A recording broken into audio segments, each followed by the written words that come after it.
नमस्कार साथियों, स्वागत है आप सभी प्यारे मित्रों का प्रबोध क्लासेज के यूट्यूब चैनल में। साथियों, आज हम बात करेंगे आधुनिक काल से संबंधित प्रश्नों के बारे में, जिसके अंदर अगर मैं बात करूं तो आपके 401 से 425 तक के जो प्रश्न हैं वो आपके आधुनिक काल से संबंधित रहने वाले हैं। आधुनिक काल में भी जो आपके भारतेंदु युग है, कौन से भारतेंदु युग, उससे संबंधित आपके जो है प्रश्न रहने वाले हैं। तो सबसे पहले हम आज के प्रश्नों की शुरुआत करते हैं साथियों। पहला प्रश्न आपके सामने, हिंदी पुनर्जागरण काल किसे कहा जाता है। साथियों, आपके सामने जो प्रश्न है, पहला मान लो या फिर 401 नंबर का प्रश्न मान लो कि हिंदी पुनर्जागरण काल किसे कहा जाता है। ए नंबर का ऑप्शन है छायावाद को, बी नंबर का ऑप्शन है भारतेंदु युग को, सी नंबर का ऑप्शन आपके सामने द्विवेदी युग को और डी नंबर का ऑप्शन आपके सामने प्रगतिवाद को। अगर साथियों यहाँ मैं बात करूँ आपके हिंदी पुनर्जागरण का काल किसे कहा जाता है, तो आपके भारतेंदु युग है, इसे हिंदी पुनर्जागरण का काल कहा जाता है। किसे? भारतेंदु युग को हिंदी पुनर्जागरण का काल कहा जाता है। अगले प्रश्न के बारे में मैं बात करती हूँ, आपके यहाँ पे जो है 20 नंबर का ऑप्शन सही उत्तर हो जाएगा। अगला प्रश्न के बारे में बात करती हूँ, आपका अगला प्रश्न है, भारतेंदु काल नई मानसिकता के उन्मेष का काल था, इस कालखंड को किस नाम से अभिहित किया गया है। जो साथियों आपके भारतेंदु काल है, नई मानसिकता के उन्मेष का काल है, ठीक है। इस कालखंड को किस नाम से अभिहित किया गया है। पहला ऑप्शन आपके सामने जागरण काल, बी ऑप्शन है पुनर्जागरण काल, सी ऑप्शन है निर्माण काल और डी ऑप्शन आपके सामने सुधार काल। तो साथियों अगर यहाँ मैं बात करती हूँ, भारतेंदु काल को पुनर्जागरण काल के नाम से जो है अभिहित किया गया है। किस नाम से? पुनर्जागरण नाम से जो है आपके पुनर्जागरण काल के नाम से जो है आपके भारतेंदु युग को जो है अभिहित किया गया है। तो यहाँ पे आपका जो है बी नंबर का ऑप्शन है, बिल्कुल सही उत्तर हो जाएगा। अगर साथियों यहाँ मैं बात करूँ आपके, अगर पुनर्जागरण काल के नाम से अगर भारतेंदु युग को जो है अभिहित किया गया है, तो आपके एक जागरण सुधार काल होता है। कौन सा? जागरण सुधार काल। जागरण सुधार काल के नाम से जो है किसको अभिहित किया गया है, तो वो किया गया है आपके द्विवेदी युग को। किसको? द्विवेदी युग को अभिहित किया गया है, ठीक है। तो यहाँ प्रश्न था आपके सामने, भारतेंदु काल के नाम से नई मानसिकता के उन्मेष का काल था, इस कालखंड को किस नाम से अभिहित किया गया, तो पुनर्जागरण काल के नाम से अभिहित किया गया। अगर पुनर्जागरण काल के नाम से भारतेंदु काल को अभिहित किया गया, तो जागरण सुधार काल के नाम से किसे अभिहित किया, तो आपके जो द्विवेदी युग है, इसे जो है जागरण सुधार काल के नाम से अभिहित किया जाता है, ठीक है। आपके इस प्रश्न का जो है बी नंबर का ऑप्शन है, बिल्कुल सही उत्तर हो जाएगा। इसके बाद आगे मैं बात करती हूँ, 403 नंबर का प्रश्न है, तरनी तनुजा तट तमाल तरुवर बहु छाई, झुके कुल सो जल परसन हित मनुहे सुहाई। इसके रचयिता है। साथियों आपके सामने एक पंक्ति दी हुई है, तरनी तनुजा तट तमाल तरुवर बहु छाए, झुके कुल सो जल परसन हित मनहु सुहाय। इस जो है पंक्ति, इसके रचयिता कौन है? ए नंबर का ऑप्शन आपके सामने भारतेंदु हरिश्चंद्र, बी नंबर का ऑप्शन है सुमित्रा नंदन पंत, सी नंबर का जो ऑप्शन है जयशंकर प्रसाद और डी नंबर का ऑप्शन आपके सामने मैथिली शरण गुप्त। अगर साथियों मैं ये बात करती हूँ आपके, तो ये पंक्ति आपके भारतेंदु हरिश्चंद्र से संबंधित है, ठीक है। अगर मैं बात करूँ यहाँ पे, ये पंक्ति है जो आपके भारतेंदु हरिश्चंद्र की प्रमुख रचना है, कौन सी? प्रेम माधुरी। प्रेम माधुरी। भारतेंदु हरिश्चंद्र की जो है प्रमुख रचना एक उनकी प्रेम माधुरी की यमुना, ठीक है। यमुना कवि जो है उसकी कविता से ली गई है, ठीक है। कौन सी? ये पंक्तियां जो है आपकी भारतेंदु हरिश्चंद्र की प्रमुख रचना प्रेम माधुरी की यमुना कविता से ली गई है, ठीक है। यमुना कविता से जो है आपके ली गई है, कौन सी? आपकी ये पंक्ति, ठीक है। तो आपका जो यहाँ पे है ए नंबर का ऑप्शन है, बिल्कुल सही उत्तर हो जाएगा। अगले प्रश्न के बारे में मैं बात करूं, 404 नंबर का प्रश्न है, भारतेंदु युगीन काव्य के संदर्भ में कौन सा विवरण सही नहीं है। आपके सामने प्रश्न है साथियों, भारतेंदु युगीन काव्य के संदर्भ में कौन सा विवरण सही नहीं है। आपके सामने चार ऑप्शन दिए हुए हैं विशेषता वाले, और इसके अंदर आपको पूछा गया है कि कौन सी विशेषता है जो इनकी असत्य है, ठीक है। अब हम ए नंबर के ऑप्शन के बारे में बात करते हैं। सबसे पहले इसमें आपके जो ए नंबर का ऑप्शन है, यह युग प्राचीन ब्रजभाषा काव्य और नवीन खड़ी बोली काव्य का मिलन बिंदु रहा है। कौन सा? जो आपके भारतेंदु युग है, यह आपकी जो प्राचीन ब्रज भाषा काव्य और नवीन खड़ी बोली काव्य का मिलन बिंदु रहा है। तो बिल्कुल आपके जो है ये ब्रज भाषा और खड़ी बोली का दोनों का जो है इसमें मिलन रहा है, किसमें, भारतेंदु युग में। इसमें प्राचीन परंपरानुसार रस अलंकार, नायक नायिका भेद आदि से संबंधित रचनाएं भी लिखी गई हैं। तो बिल्कुल साथियों आपके जो है इसमें रस अलंकार, नायक नायिका भेद जो है इससे संबंधित रचनाएं लिखी गई है।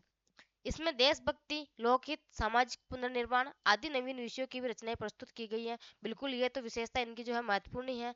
इस युग में खड़ी बोली को नवीन काव्य शैली का प्राधान्य रहा। अगर साथियों यहाँ मैं बात करूँ आपके, तो ये ऑप्शन गलत है, क्योंकि यहाँ पे जो है आपके इसमें ब्रज भाषा का प्रयोग किया गया है एवं गद्य क्षेत्र में जो है खड़ी बोली का प्रयोग किया गया है। किसमें साथियों, आपके जो यहाँ पे है प्राचीन भाषा, ठीक है, कौन सी प्राचीन भाषा। पद्य में तो आपके जो है यहाँ पे पद्य क्षेत्र में तो ब्रज भाषा का प्रयोग और गद्य क्षेत्र में खड़ी बोली का प्रयोग किया गया है। ठीक है, पद्य भाषा जो पद्य है आपके इसमें इसमें तो आपके ब्रज भाषा का प्रयोग, ठीक है, और गद्य क्षेत्र में किसका, वो आपके जो है खड़ी बोली का प्रयोग इसमें किया गया है। ठीक है, तो यहाँ आपका जो है डी नंबर का ऑप्शन बिल्कुल गलत उत्तर हो जाएगा। अगले प्रश्न के बारे में बात करती हूँ आपके, हिंदी साहित्य में राष्ट्रीय चेतना के संवाहक और आधुनिक चेतना के प्रणेता प्रथम साहित्यकार हैं। साथियों प्रश्न है आपके सामने, हिंदी साहित्य में राष्ट्रीय चेतना के संवाहक और आधुनिक चेतना के प्रणेता प्रथम साहित्यकार हैं। सोहनलाल द्विवेदी, बी नंबर का ऑप्शन है भारतेंदु हरिश्चंद्र, सी नंबर का ऑप्शन है महावीर प्रसाद द्विवेदी और डी नंबर का ऑप्शन है आचार्य हजारी प्रसाद द्विवेदी। अगर साथियों यहाँ मैं बात करती हूँ तो भारतेंदु हरिश्चंद्र है, यही आपके जो हिंदी साहित्य में राष्ट्रीय चेतना के संवाहक और आधुनिक चेतना के प्रणेता प्रथम साहित्यकार माने जाते हैं। ठीक है, तो आपका यहाँ पे जो है बी नंबर का ऑप्शन बिल्कुल सही उत्तर हो जाएगा। इसके बाद में बात करती हूँ, जन्म काल के आधार पर निम्नलिखित कवियों का सही अनुक्रम है। किसके, जन्म काल के आधार पर जो है आपके निम्नलिखित कवियों का सही अनुक्रम है। सबसे पहले अगर साथ में बात कर दूं आपके यहाँ पे, तो आपके जो है यहाँ बद्री नारायण, भारतेंदु हरिश्चंद्र और प्रताप नारायण मिश्र, चारों ऑप्शन को एक साथ लेके अगर हम यहाँ बात करें, तो आपके जो यहाँ पे रहने वाले हैं, सबसे पहले बद्री नारायण, तो बद्री नारायण की अगर मैं बात करती हूँ चौधरी प्रेमगन, इनके जन्म के समय में अगर मैं बात करूँ आपके, तो इनका जन्म हुआ था 1855 ईस्वी में। ठीक है, और अगर मैं निधन की बात करूं इनके, तो 1923 ईस्वी में इनका निधन हुआ था। ठीक है, इसके बाद आगे मैं बात करूँ भारतेंदु हरिश्चंद्र, तो भारतेंदु हरिश्चंद्र है, इनका जन्म 1850 ईस्वी में हुआ था और इसका भी जो यहाँ पे इनका है 1850 ईस्वी में हुआ था। प्रताप नारायण मिश्र के बारे में बात करती हूँ तो 1856 ईस्वी में जो है इनका जन्म माना जाता है। ठीक है, अब हम यहाँ बात करते हैं साथियों, सबसे पहले तो आपके पहले नंबर पे आपके ये दो नंबर का जो ऑप्शन है, ऑप्शन नंबर ए और ऑप्शन नंबर डी, ये दो ऑप्शन तो आपके कट चुके हैं, क्योंकि आपके जो है बद्रीनारायण चौधरी उसके बाद प्रताप नारायण मिश्र आने वाले हैं। अब आपका ऑप्शन बचा है बी और सी। यहाँ हम बात करते हैं बद्री प्रताप नारायण मिश्र हैं और उसके बाद उससे पहले जो है आपके बद्री नारायण चौधरी हैं। तो अगर प्रताप नारायण मिश्र के जन्म के बारे में हम बात करते हैं तो 1856 ईस्वी है और आपके बद्री नारायण चौधरी है उनका 1855 ईस्वी है। तो साथियों आपका जो है यहाँ पे बी नंबर का ऑप्शन भी कट जाता है। तो यहाँ मैं बात करूँ आपके सी नंबर का जो ऑप्शन है बिल्कुल सही उत्तर हो जाएगा, क्योंकि भारतेंदु हरिश्चंद्र है। आपको जो है दो ऑप्शन देखते ही पता लग गया कि आपका जो है कौन सा उत्तर रहने वाला है। तो यहाँ हम बात करते हैं भारतेंदु हरिश्चंद्र का जन्म 1855 ईस्वी, बद्री नारायण चौधरी प्रेमगन का 1855 ईस्वी, प्रताप नारायण मिश्र के बारे में हम बात करते हैं तो आपके 1856 ईस्वी, 1856 ईस्वी। और अगर मैं बात करती हूँ जगमोहन की तो 1857 ईस्वी, इनका जन्म कब हुआ था जगमोहन जी का, तो 1857 ईस्वी। तो आपका यहाँ पे जो है सी नंबर का ऑप्शन बिल्कुल सही उत्तर हो जाएगा। अगर साथियों अगर एक बार आपके जो आपको इनको जन्म का अगर पूरा देखना चाहिए इनका निधन और जन्म, तो हम बात करते हैं सबसे पहले भारतेंदु हरिश्चंद्र के बारे में। भारतेंदु हरिश्चंद्र, अगर मैं सबसे पहले इनके जन्म और निधन के बारे में बात करती हूँ तो इनका जन्म 1850 ईस्वी में हुआ था और इनका निधन जो है 1885 ईस्वी में हुआ था। ठीक है, इसके बाद अगर मैं बात करती हूँ आपके बद्रीनारायण चौधरी प्रेमगन, शॉर्ट नाम लिख रही हूँ मैं, बद्रीनारायण चौधरी प्रेमगन। ठीक है, अगर इनके जन्म के बारे में बात करती हूँ तो 1855 ईस्वी और निधन के बारे में बात करूँ तो 1923 ईस्वी में इनका निधन हुआ था। इसके बाद अगर मैं बात करती हूँ प्रताप नारायण मिश्र, प्रताप नारायण मिश्र, प्रताप नारायण मिश्र, अगर इनके बारे में बात करूँ साथियों, तो इनका जन्म हुआ था 1856 ईस्वी में। और अगर इनके निधन के बारे में बात करूँ तो 1894 ईस्वी में इनका निधन हुआ था। ठीक है, आगे बात करते हैं मैं जगमोहन का, कि जगमोहन जी, ठीक है, जगमोहन सिंह, इनके बारे में बात करूँ साथियों, तो इनका जन्म 1857 ईस्वी में हुआ था। और अगर इनके निधन के बारे में बात करूँ तो 1899 ईस्वी में इनका निधन हुआ था। ठीक है, तो अब आपका जो प्रश्न है दोबारा गलत नहीं होना चाहिए। ठीक है, इसके बाद अगले प्रश्न के बारे में बात करती हूँ। 407 नंबर का प्रश्न अपना, कौन सा लेखक भारतेंदु मंडल का नहीं है? साथियों तो मोस्ट है, जो आपके बहुत बार एग्जाम में पूछा गया है कि भारतेंदु जो मंडल है उसका लेखक कौन सा नहीं है। तो यहाँ हम बात करते हैं प्रताप नारायण मिश्र, बी ऑप्शन है बालकृष्ण भट्ट, सी ऑप्शन है प्रेमगन, और डी ऑप्शन है आपके सामने श्रीधर पाठक। ठीक है, तो अगर साथियों यहाँ मैं बात करती हूँ भारतेंदु मंडल जो है इनके लेखक कौन से नहीं है, तो श्रीधर पाठक है जो आपके भारतेंदु मंडल के लेखक नहीं होंगे। ठीक है, तो आपका यहाँ पे जो है डी नंबर का ऑप्शन सही उत्तर हो जाएगा। अगर साथियों अब मैं यहाँ पे बात करूँ कि भारतेंदु मंडल के जो है तो कौन कौन से कवि हैं, तो यहाँ मैं बात करूँ आपके सामने, तो आपके सामने एक ट्रिक है। अगर ट्रिक अच्छी लगे तो आप मुझे कमेंट बॉक्स में जरूर बताइएगा कि आपको जो है ट्रिक कैसी लगी। ट्रिक आपके सामने, बद्री का प्रताप ठाकुर व्यास का कृष्ण, बद्री का प्रताप, बद्री का प्रताप ठाकुर व्यास का कृष्ण, ठाकुर व्यास का कृष्ण, इस ट्रिक के माध्यम से जो है आप बद्री जो आपके भारतेंदु मंडल हैं इनके जो है इसको जो इनके ये कवि है इनको अच्छी तरीके से याद रख सकते हो। अब इस ट्रिक को याद कैसे करना है वो आपकी समस्या कि आपको याद रहे कि नहीं रहे, बाकी पूरी समस्या आपकी है।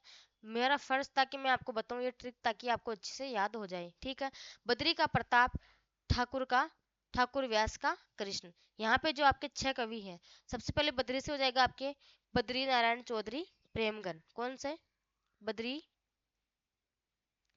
नारायण चौधरी प्रेमगन।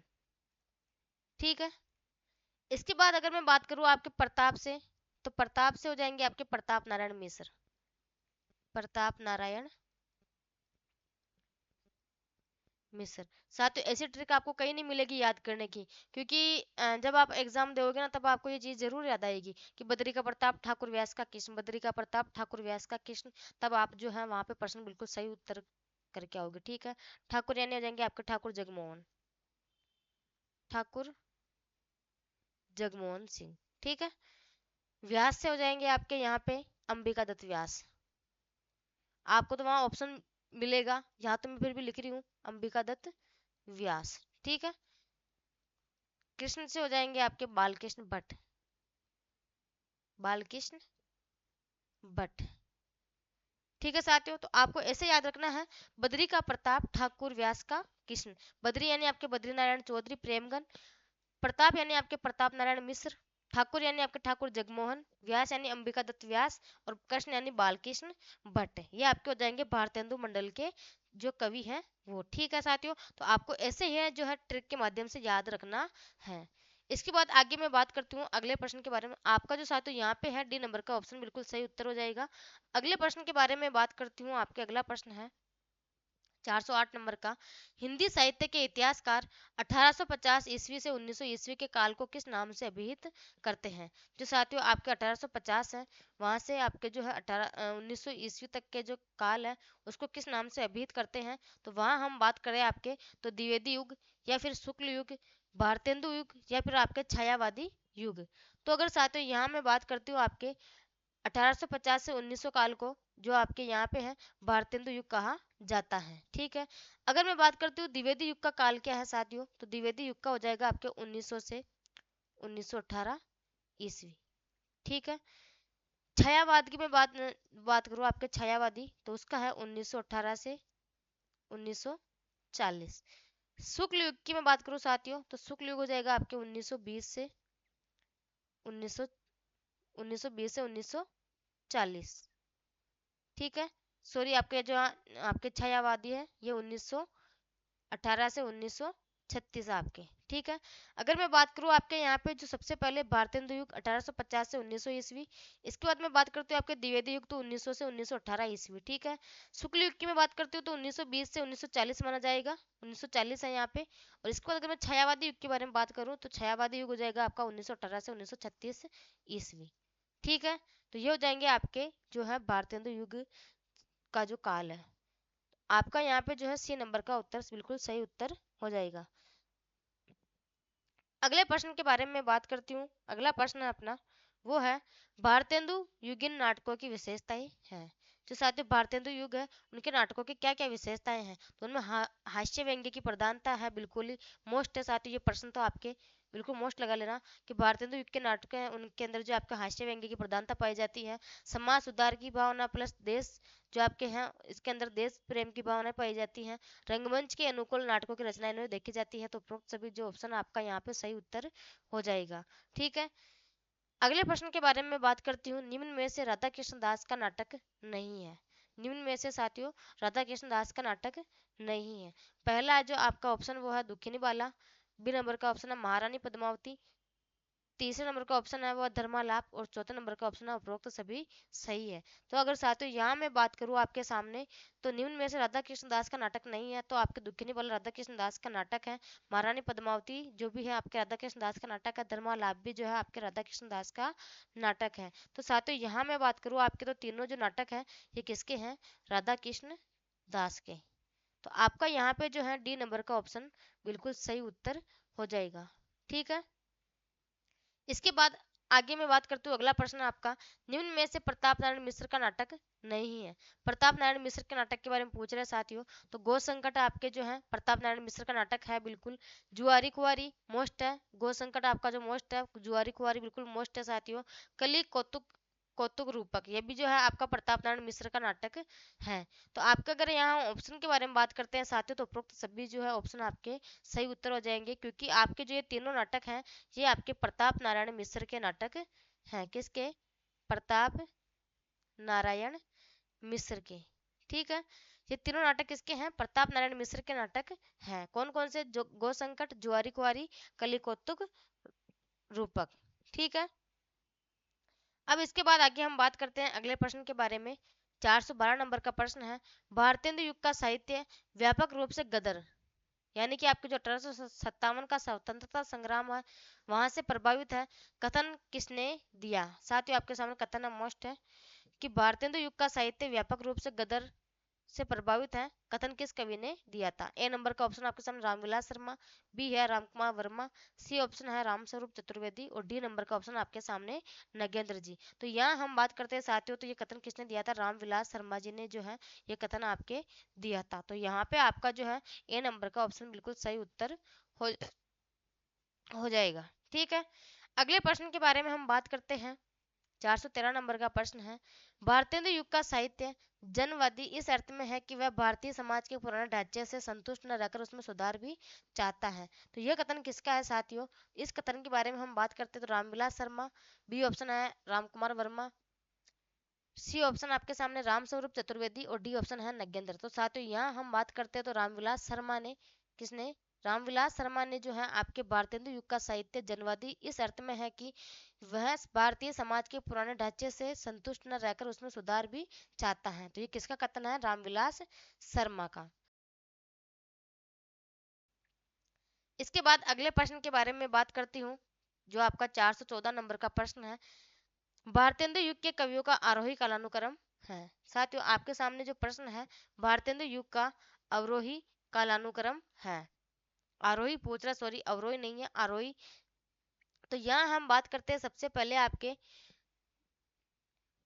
राजा शिव प्रसाद सितारे हिंद 1823 से 1895 ईस्वी, उसके बाद राजा लक्ष्मण सिंह 1826 से 1896 ईस्वी। साथियों आपका जो ये प्रश्न है ये बिल्कुल क्रम से ही दिया हुआ है, ठीक है। और ये आरोही कालानुक्रम है, तो उपरोक्त सभी यहाँ पे सही है। इसका क्रम भी यही रहेगा, सबसे पहले पहला, फिर दूसरा, और फिर तीसरा, ठीक है। सबसे पहले आपके राजा शिव प्रसाद सितारे हिंद आएंगे 1823 से 1895 ईस्वी, जन्म इनका 1823 में हुआ था, निधन इनका जो है 1895 ईस्वी में हुआ था। इसके बाद राजा लक्ष्मण सिंह आएंगे आपके। 1826 ईस्वी में इनका जन्म हुआ था, 1896 में इनका जो है निधन हुआ था। फिर उसके बाद बालकृष्ण भट्ट, 1844 ईस्वी में इनका जन्म हुआ था और 1914 में इनका जो है निधन हुआ था। तो यहाँ पे आपका जो है डी नंबर का ऑप्शन सही है। इसके बाद अगले प्रश्न के बारे में हम बात करते हैं। अगला प्रश्न है आपका, भारतेंदु युग के कवियों का आरोही कालानुक्रम है। फिर से साथियों आपके सामने प्रश्न है, तो यह प्रश्न भी जो है आपके सामने बिल्कुल साफ साफ दिया हुआ है। तो इसके बारे में मैं क्या बात करूँ, इसका भी पहला ऑप्शन, फिर उसके बाद दूसरा, फिर तीसरा, पहले से जमा हुआ है। प्रश्न बनाते वक्त जो है क्या करें, अब जब टाइपिंग मास्टर ने गलती कर दी टाइपिंग करने के अंदर, क्योंकि मैंने तो ये सन लिखा था कि क्रम के अनुसार कैसे हो सकता, तो उन्होंने सन भी जो है टाइप कर दिया है। ठीक है, तो आपका यहाँ पे सबसे पहले बाबू तोताराम, इनका जन्म 1847 में हुआ था और निधन 1902 में हुआ था। इसके बाद भारतेंदु हरिश्चंद्र आपके 1850 में इनका जन्म हुआ था, 1855 में हुआ था साथियों, और 1885 में जो है इनका निधन हुआ था। ठीक है, 1885 यहाँ पे, सॉरी।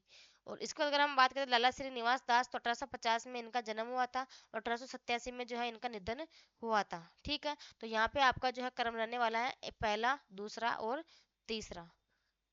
अगले प्रश्न के बारे में हम बात करते हैं। 416 नंबर का प्रश्न है, निम्न में से भारतेंदु हरिश्चंद्र के की प्रेम परक रचनाएं नहीं है। साथियों जो भारतेंदु हरिश्चंद्र है, इनकी प्रेम परक रचनाएं कौन कौन सी हैं, तो प्रेम मल्लिका पहला ऑप्शन, बी ऑप्शन है प्रेम सरोवर, सी ऑप्शन है प्रेमानुवर्सन और डी ऑप्शन है नए जमाने की मूकरी। तो साथियों आपको तो ये तो समझ में आ गया होगा कि तीनों प्रेम प्रेम प्रेम नाम से है, तो ये तो आपकी जो है प्रेम परक रचनाएं हैं। कौन सी, प्रेम परक रचनाएं। ठीक है, और नए जमाने की जो मूकरी आपके ये हास्य व्यंग्य, हास्य व्यंग्य संबंधित रचना है। ठीक है, कौन सी, हास्य व्यंग्य संबंधित संबंधित रचना कौन सी, नए जमाने की मूकरी। ठीक है, तो आपका यहाँ पे जो है डी नंबर का ऑप्शन बिल्कुल सही उत्तर हो जाएगा। इसके बाद अगले प्रश्न के बारे में हम बात करते हैं। 417 नंबर का प्रश्न है, भारतेंदु ने हिंदी साहित्य को एक नए मार्ग पर खड़ा किया, वे नए साहित्य के युग प्रवर्तक थे, कथन किस आलोचक का है। अगर साथियों यहाँ हम बात करते हैं, भारतेंदु ने हिंदी साहित्य को एक नए मार्ग पर खड़ा किया, वे हिंदी जो साहित्य है नए साहित्य के नए युग प्रवर्तक थे, कथन किस आलोचक का है। पहला जो ऑप्शन आपके सामने आचार्य हजारी प्रसाद द्विवेदी, बी ऑप्शन है रामकुमार वर्मा, सी ऑप्शन है शुक्ल जी और डी ऑप्शन आपके सामने महावीर प्रसाद द्विवेदी। तो अगर साथियों इस कथन के बारे में बात करूं यहाँ पे, तो आचार्य रामचंद्र शुक्ल जी है, इन्होंने कहा था, इनके अनुसार है कि ये कथन कि भारतेंदु ने हिंदी साहित्य को नए मार्ग पर खड़ा किया, वे नए साहित्य के नए युग प्रवर्तक है। ठीक है, तो ये कथन किसका हो जाएगा, आपके आचार्य रामचंद्र शुक्ल जी का। मोस्ट है, बिल्कुल मोस्ट लगा लेना। आपका यहाँ पे जो है सी नंबर का ऑप्शन बिल्कुल सही उत्तर रहेगा। अगले प्रश्न के बारे में हम बात करते हैं। 418 नंबर का प्रश्न है, इनमें से भारतेंदु युगीन लेखक कौन है।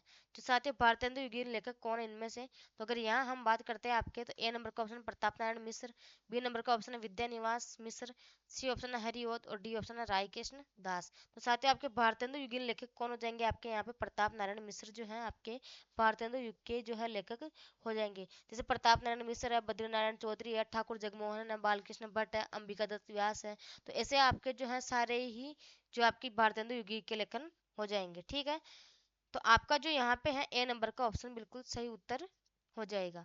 अगले प्रश्न के बारे में हम बात करते हैं। अगला प्रश्न रहने वाला है आपका, वो प्रश्न है, भारतेंदु की कौन सी रचना पयार छंद में लिखी गई है। साथियों पहले पूछा गया है, मोस्ट है, फिर से आपको जो है याद रखना है, भारतेंदु युग की कौन सी रचना पयार छंद में लिखी गई है। तो ए ऑप्शन आपके सामने बंदर सभा, बी ऑप्शन है वर्षा विनोद, सी ऑप्शन है प्रेम सरोवर और डी ऑप्शन है प्रातः स्मिरण समीरण। ठीक है, तो यहाँ हम बात करते हैं साथियों पयार छंद में लिखी गई रचना कौन सी हो जाएगी, तो आपके प्रातः जो समीरण है वो आपके पयार छंद में लिखी गई रचना मानी जाती है, किनकी, भारतेंदु हरिश्चंद्र की। ठीक है, तो आपका यहाँ पर डी नंबर का जो ऑप्शन है बिल्कुल सही उत्तर हो जाएगा। इसके बाद अगले प्रश्न के बारे में हम बात करते हैं। कथन है आपके सामने, हो जो मैंने आप कई बेर परिश्रम किया, कई बेर ने कई बार परिश्रम परिश्रम किया, लेकिन इसकी जो लैंग्वेज कथन की वो ऐसी है कि कई बेर परिश्रम किया कि खड़ी बोली में कुछ कविता बनाऊं, पर वह मेरे चित्तानुसार नहीं। यह कथन किसका है साथियों, जो आपके सामने कथन है वो है, जो हो मैंने आप कई बेर परिश्रम किया कि खड़ी बोली में कुछ कविता बनाऊं, पर वह मेरे चित्तानुसार नहीं। यह कथन किसका है? अयोध्या सिंह उपाध्याय हरिओद का। या फिर आपके बी ऑप्शन है भारतेंदु हरिश्चंद्र का। सी नंबर का जो ऑप्शन आपके सामने वो अयोध्या प्रसाद खत्री का। और डी नंबर का जो ऑप्शन आपके सामने वो जगन्नाथ दास रत्नाकर का। तो साथियों यहाँ अगर मैं बात करती हूँ आपके, तो भारतेंदु हरिश्चंद्र जो है इनके बारे में, इन जो ये कथन है इनका ही है कि जो हो मैंने आप कई कई बेर परिश्रम किया कि खड़ी बोली में कुछ कविता बनाऊं, पर वह मेरे चित्तानुसार नहीं। इन्होंने कहा था कि मैंने कई बार परिश्रम किया कि मैं खड़ी बोली में जो है कुछ कविताएं बनाऊं, लेकिन वह मेरे जो चित्त है मन के अनुसार नहीं है। ठीक है, तो कथन किसका था? आपके भारतेंदु हरिश्चंद्र का। अगले कथन के बारे में हम बात करते हैं, सॉरी अगले प्रश्न के बारे में। 421 नंबर का प्रश्न है, भारतेंदु के हिंदी योगदान का स्वरूप है। भारतेंदु हरिश्चंद्र है, इनके हिंदी में क्या योगदान रहा उसका स्वरूप बताना साथियों। तो ए नंबर का ऑप्शन है स्वयं रचनाएं लिखकर। बी नंबर का ऑप्शन है समाचार पत्र निकालकर। सी नंबर का जो ऑप्शन है आपका वो है भारतेंदु मंडल का गठन करके। और डी नंबर का जो ऑप्शन आपके सामने इनमें सभी साधनों के माध्यम से। तो साथियों आपके जो सभी साधन के माध्यम से जो है भारतेंदु ने अपने जो स्वरूप, अपना जो स्वरूप है उसमें इन्होंने योगदान लेने, इन्होंने जो स्वयं की रचनाएं भी लिखी थी, समाचार पत्र भी निकाले थे, इन्होंने भारतेंदु मंडल का गठन भी किया था। और भारतेंदु मंडल आपके उसमें जो मैंने आपको बताया था उसमें कौन कौन से कवि आते हैं, तो आपके बद्रीनारायण चौधरी प्रेमगन आते हैं, प्रताप नारायण मिश्र आते हैं, ठाकुर जो है आपके जगमोहन आते हैं, अंबिका दत्त व्यास आते हैं, बालकृष्ण भट्ट आते हैं। तो ये आपके जो सारे हैं, तो इन्होंने जो है सभी साधनों के माध्यम से जो है भारतेंदु हिंदी का योगदान का स्वरूप में लिया था। ठीक है, तो आपका यहाँ पे जो है डी नंबर का ऑप्शन बिल्कुल सही उत्तर हो जाएगा। अगले प्रश्न के बारे में हम बात करते हैं। यह आंख बड़ी बला है, इनका आना जाना उठना बैठना सब बुरा है, यह किसने लिखा है? साथियों प्रश्न आपके सामने कि यह आंख बड़ी बला है, इसका आना जाना उठना बैठना सब बुरा है, यह किसने लिखा है? तो पहला ऑप्शन आपके सामने बद्री नारायण चौधरी का। बी जो ऑप्शन है बालकृष्ण भट्ट जी का। सी ऑप्शन है प्रताप नारायण मिश्र का। और डी ऑप्शन है लाला श्रीनिवास दास का। अगर साथियों यहाँ मैं बात करूँ आपके सामने, तो बालकृष्ण भट्ट है, इन्होंने लिखा था कि यह आंख बड़ी बला है, इसका आना जाना उठना बैठना सब बुरा है, यह किसने लिखा था? तो आपके बालकृष्ण भट्ट ने लिखा था। तो आपका यहाँ पे जो है बी नंबर का ऑप्शन बिल्कुल सही उत्तर हो जाएगा। इसके बाद अगले प्रश्न के बारे में बात करूं, हिंदी हिंदू हिंदुस्तान का नारा किस साहित्यकार ने दिया था? हिंदी हिंदू हिंदुस्तान मोस्ट है साथियों, पहले एग्जाम में पूछा गया है, तो फिर से आपको ध्यान रखना है कि हिंदी हिंदू हिंदुस्तान का नारा किस साहित्यकार ने दिया है। तो अगर यहाँ पे हम बात करते हैं तो माधव प्रसाद मिश्र ने दिया था। बी नंबर का ऑप्शन है सरदार पूर्ण सिंह ने दिया था। सी नंबर का ऑप्शन आपके सामने प्रताप नारायण मिश्र ने दिया था। या फिर डी नंबर का ऑप्शन आपके सामने बाल मुकुंद गुप्त ने दिया था। तो साथियों यहाँ मैं बात करूँ आपके सामने, तो प्रताप नारायण मिश्र हैं, इन्होंने जो है ये नारा दिया था हिंदी हिंदू हिंदुस्तान। किसने दिया था? प्रताप नारायण मिश्र ने। तो आपका यहाँ पे जो है सी नंबर का ऑप्शन बिल्कुल सही उत्तर हो जाएगा।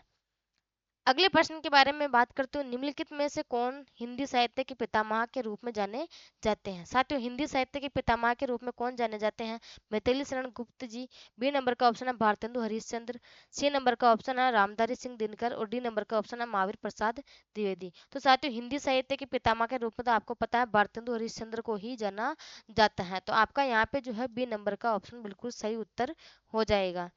आज का अंतिम प्रश्न है साथियों 425 नंबर का, भारतेंदु हरिश्चंद्र से संबंधित कौन सा कथन सही नहीं है? जो साथियों आपके भारतेंदु हरिश्चंद्र है, इनसे संबंधित कौन सा कथन सही नहीं है? ए नंबर का ऑप्शन है वे नवयुग के अग्रदूत और हिंदी साहित्य में आधुनिकता के जन्मदाता थे। तो आपका बिल्कुल ये ऑप्शन जो है सही है। कथन सही नहीं वाला पूछा तो आपका ये ऑप्शन जो है सही है, क्योंकि वे जो आपके नवयुग के अग्रदूत और हिंदी साहित्य में आधुनिकता के जन्मदाता कहलाते हैं। उन्होंने भारतीय जीवन की समस्त बुराइयों की निंदा कर उसे स्वस्थ एवं प्रशस्त बनाने की चेष्टा की। तो साथ ही बिल्कुल उन्होंने जो है बहुत बुराइयां की थी, स्वस्थ निंदा की, प्रशस्त बनाने की चेष्टा उन्होंने की थी। तो आपका ये जो बी नंबर का ऑप्शन है ये भी बिल्कुल सही उत्तर हो जाएगा। सी नंबर के ऑप्शन में बात करूँ, गद्य और पद्य दोनों में उन्होंने खड़ी बोली हिंदी का ही व्यवहार किया है। और डी नंबर का ऑप्शन है उन्होंने देशभक्ति के साथ साथ राजभक्ति को भी अपने काव्य का वर्ण विषय बनाया है। साथ ही ये तो मोस्ट है, बिल्कुल उन्होंने देशभक्ति के साथ साथ जो है राजभक्ति को भी अपने काव्य का वर्ण विषय बनाया था। और आपके यहाँ में सी नंबर के ऑप्शन के बारे में बात करती हूँ, तो आपका सी नंबर का ऑप्शन है उन्होंने गद्य और पद्य दोनों में खड़ी बोली का व्यवहार किया। नहीं साथ ही उन्होंने गद्य में तो किया था आपके, उन्होंने गद्य में तो किया था खड़ी बोली का, ठीक है, खड़ी बोली का। और पद्य में किया था उन्होंने पद्य में किया था किसका? ब्रजभाषा का प्रयोग। ब्रजभाषा का प्रयोग किया था। ठीक है, तो अगर यहाँ हम बात करते हैं आपके, तो सी वाला ऑप्शन है बिल्कुल सही उत्तर हो जाएगा, क्योंकि उन्होंने गद्य और पद्य दोनों में खड़ी बोली का नहीं किया था। गद्य में तो उन्होंने खड़ी बोली का किया था, बल्कि आपके जो पद्य है, पद्य भाग में उन्होंने ब्रज भाषा का प्रयोग किया था। तो ठीक है साथियों, आज के जो अपने प्रश्न हैं यहीं तक रहने वाले हैं। आज की अपनी प्रश्नोत्तरी है जो 25 प्रश्न है कंप्लीट हुए। अगर किसी साथी को जो है प्रश्नोत्तरी अच्छी लगे तो साथियों चैनल को सब्सक्राइब जरूर करना, और अगर आप जितना हो सके इसको शेयर करना, क्योंकि जो है शिक्षा बांटने से या फिर विद्या जो है बांटने से ही बढ़ती है, घटती कभी नहीं है। ठीक है, तो साथियों आप लोग ऐसे ही मुझे सपोर्ट करते रहना, क्योंकि आप लोगों का सपोर्ट जो है मेरे साथ अच्छा बना हुआ है। आप लोगों की वजह से आज मैं इतने आगे बढ़ गई हूँ। तो जितना हो सके आप और वीडियो को शेयर करने की कोशिश करें। तो ठीक है, आज के लिए धन्यवाद।